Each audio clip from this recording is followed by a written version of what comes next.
Ya, jadi membacanya adalah membaca skimming. Skimming adalah cepat, kemudian kamu ulangi lagi. Yang namanya kalimat utama itu kan ada di awal atau di akhir. Ya. Jadi setelah kamu baca semuanya, kamu ulangi lagi paragraf pertama. Kalimat utamanya pasti di awal atau di akhir. Kesimpulannya paragraf pertama membahas tentang apa? Paragraf kedua, ulangi lagi pernyataan pertama dan akhir. Paragraf ketiga kayak gitu. Ya, harus cepat karena waktunya terbatas. Nah, jawabannya untuk pernyataan satu benar atau salah? Benar. Sesuai teksnya benar ya. Kalau kamu membaca benar-benar teksnya berarti itu benar. Ya. Terus yang pernyataan dua, struktur kristal benar. Terus yang ketiga salah. Jadi benar, salah. Lanjut soal kedua. Nah, kalau seperti soal kayak gini ya, kamu tidak perlu untuk membaca teksnya. Karena apa? Karena ini yang ditanyakan adalah kata serapan dari bahasa asing. Jadi dua kata yang dia serapannya dari bahasa asing. Kan nggak ada kaitannya dengan teks. Ya enggak? Jadi langsung aja, petani modern. Petani itu bukan dari bahasa asing. Sebelumnya saya tanya dulu, kata serapan itu apa sih, Rek? Kata bahasa Indonesia yang diambil dari bahasa asing. Bahasa asing itu apa aja? Ada Jawa, ada Sanskerta, ada Yunani, ada Inggris, ada Jerman dan lain-lain. Ya. Yang opsi A, petani modern. Petani itu serapan atau bukan? Bukan. Modern. Yang B, inovasi. Bahasa Inggris innovation. Strategis. Dari bahasa Yunani.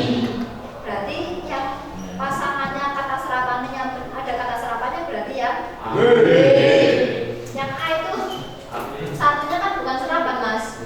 Ya. Yang ditanya itu adalah kata-kata yang termasuk kata serapan. Yang C, berkecimpung itu bukan dari kata serapan. D, mumpuni itu serapan, mumpun dari bahasa Jawa. Kewirausahaan bukan. Yang E, konkret. Konkret itu dari bahasa asing ya.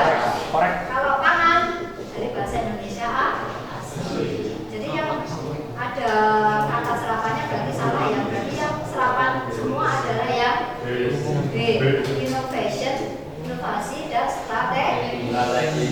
Itu ya. Jadi kamu bisa menghemat waktumu beberapa detik, gak usah baca teksnya. Paham ya? Lanjut. Soal nomor 3. Nah, ini juga coba dibaca pertanyaannya. Berdasarkan teks argumentasi tersebut, tentukan pernyataan yang membuat argumen pro. Yang namanya pro itu setuju atau tidak? Setuju. Ya. Pernyataan pertama, adaptasi tinggi terhadap teknologi menunjukkan bahwa generasi alfa siap bertransaksi. Benar. Ya. Itu. Generasi alfa akrab dengan pembayaran digital seperti e-wallet, QRIS dan layanan paylater sejak usia muda. Benar. Ya. Banyak anak muda menggunakan e-wallet, tetapi ada konjungsi tetapi, namun ya, tetapi itu adalah konjungsi apa ya? Konjungsi apa?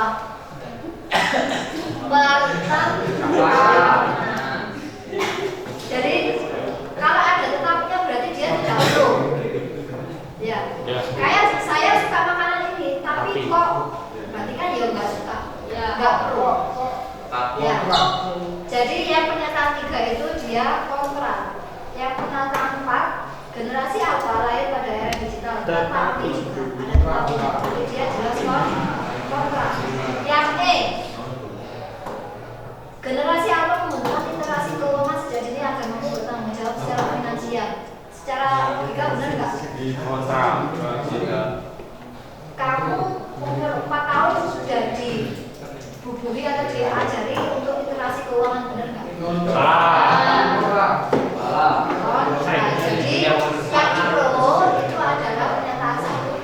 Dua. Benar semua di sini. Nah,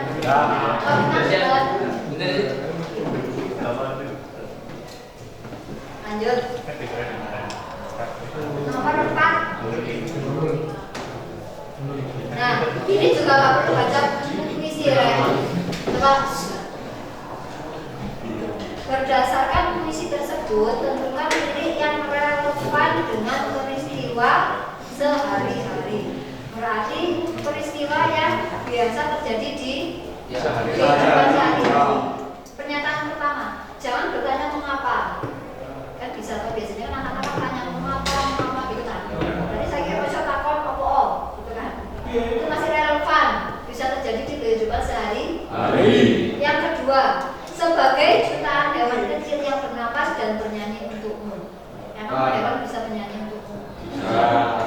Enggak kan? Nah, itu gak relevan. Ya. Terus yang ketiga, aku akan menjadi kebebasan dan sayap yang tidak pernah mengapa. Kamu turun dari sayap uang. Tidak masuk? Tidak masuk Yang keempat, setiap orang memiliki satu jawaban yang menolak diberi pertanyaan. Masuk akal nggak? Mas silakan dimakan ini. Oh mohon maaf saya tidak mau makan karena saya puasa. Kan itu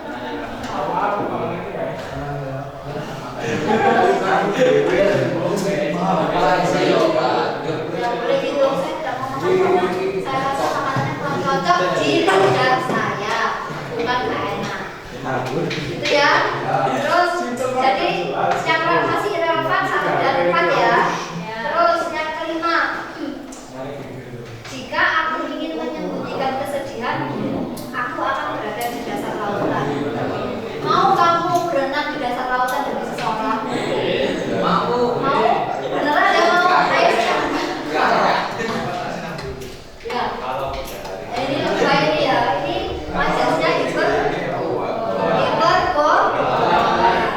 Jadi yang relevan dan sesuai dengan kehidupan nyata itu adalah pernyataan 1 dan pernyataan 4. Kamu menjawabnya itu perlu gak baca puisinya? Nggak perlu. Ya jadi harus pintar membaca pertanyaan ya. Ya kamu harus pintar membaca pertanyaan. Sekiranya ini gak perlu dibaca teks, nggak usah dibaca. Kalau perlu ya lanjut soal nomor 5.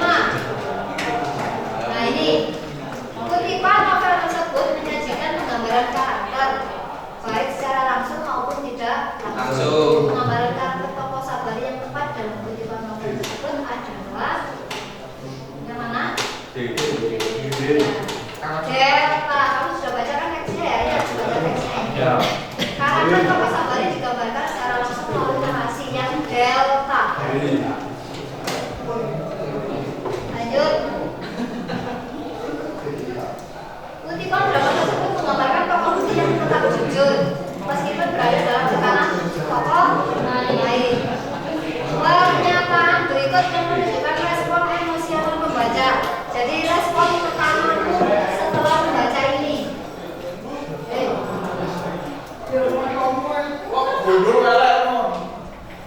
Siapa? Anwar. Gak ada kan? Ada Bu ya. Nah, mungkin ganteng menang pinter. aku ya.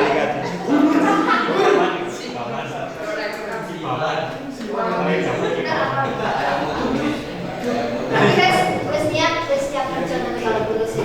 Siap. Ya, jadi ini maksudnya adalah first impression. Jadi tanggapan kalian pertama kali gimana, hati kalian atau otak kalian atau perasaan kalian ketika baca teks ini. Ini yang Budi disuruh mencontoh itu teman-temannya tapi dia nggak mau. Ya, berarti apa yang benar ya?